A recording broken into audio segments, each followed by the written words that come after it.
morning, global viewers, and welcome to Build to Last Marriage Prayer Network, where we are saddled with the responsibility of praying for marriages to drive back the forces of divorce and separation back to hell, and to see marriages return to the way God intended it to be. We thank God for bringing us to another beautiful weekend. And this morning, we'll continue with our theme for the week, which has been intentional love in marriage.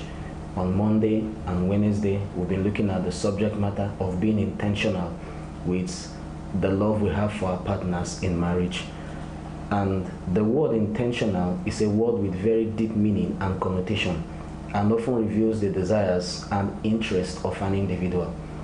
So it's a very deep word, and we're going to be looking intently at it this morning. Among many things, it means doing something on purpose and deliberately. So this morning we want to look at a love that is born out of purpose and a deliberate kind of love. Most times we're not deliberate in loving our partners, and this has brought a lot of problems and giving the enemy a foothold to afflict our homes. So this morning, in the place of prayer and in teaching, we want to bring back that act of being deliberate, to our spouses and our partners in marriage. Where love in marriage is intentional, it also means to do something consciously, willfully, and voluntarily. Where there is intention in doing anything, there's the place of the involvement of the will. It's done voluntarily, and it's also done consciously. It's not something you just do out of the blues. It's something you do consciously towards your partner and the one that you love. So when we are talking about intentional love in marriage, we're talking about a love that is willful, a love that is voluntary, and a love that is done consciously.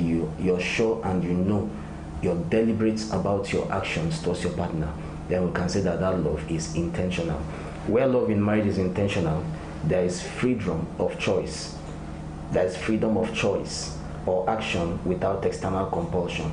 Anytime you have to be compelled by anything or any factor to love your wife, that love is not intentional. If you have to be compelled by anything whatsoever it is to love your husband, that love is not intentional. We're talking about a love that has freedom of choice and spontaneity.